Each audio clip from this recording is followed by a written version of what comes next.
My name is Rukia Yassin. I'm applied linguistics major and I'm a junior. My name is Ashley Eakers. I'm an applied linguistics master's student in my last semester. My name is Arkita Session. I'm a senior in the Applied Linguistics program. Engaging EFL teachers in an international setting in Mexico. Yeah. I felt like it would be a more meaningful experience than, going to Cancun or something. It was. Mm-hmm. I have teaching English as a second language experience, but not a lot of teaching English as a foreign language experience. And so I thought it would be a good way to get a quick glimpse, kind of crash course into that environment and how they're different. For me, it was kind of like my first experience with EFL students. That's what I wanted to experience.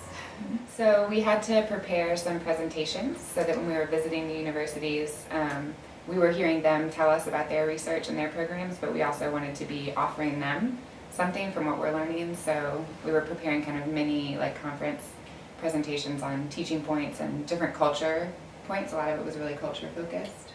We did a indigenous, a crash course in indigenous Mexican languages, and we learned how you greet someone, and it's really interesting. It's based on the direction that they're coming towards you in, whether you know them or not, what time of day it is.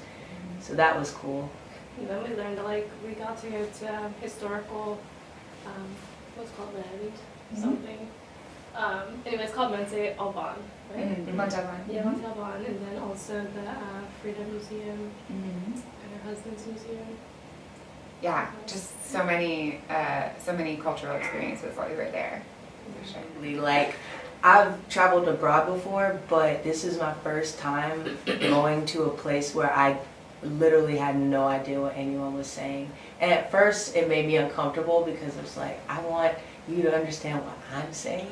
But I got used to it after a while. Yeah, obviously no one's language skills are going to increase incredibly in a week, but I felt like we all, coming into the trip without much Spanish knowledge, felt like we had enough opportunities to practice just within a week that it honestly improved our Spanish, or at least made us, for me, it made me want to dedicate more time to actually learning Spanish. That's true. Yeah, that's very true.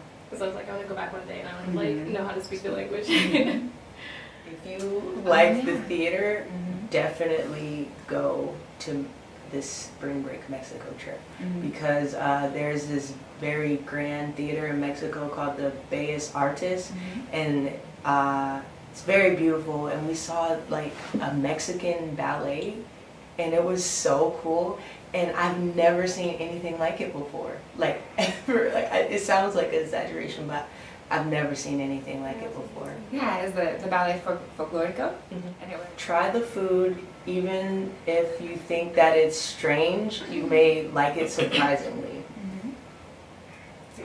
Yeah, it was. I would just say go into it with high expectations. I didn't have a lot of expectations. I was just this is going to be a productive way to spend my spring break, and it was amazing. So. All of that. The markets were cool. Yeah, shopping, climbing pyramids. Oh yes, we climbed the pyramids. I'm gonna say this wrong. Teotihuacan. Yes. Your Spanish is so good. Before I went to Mexico, I knew nothing. It's all my week in Mexico. So I knew probably 75% of the people on the trip. And then I knew Marquita, and I think that was all. Yeah. Oh. No, I knew Caitlin. Yeah, Before, I knew Caitlin. because she's my class. And then I met Vivian. I met Ash on a trip. Oh! Not Vivian. I met Ash. It's okay. Yeah, I knew almost no one, but I feel like it was common in the group to know a couple people, but I don't think anyone felt like they really knew everyone. Yeah. But by the end of the You knew everyone. by the end of the trip, we were mourning that we had to leave each other.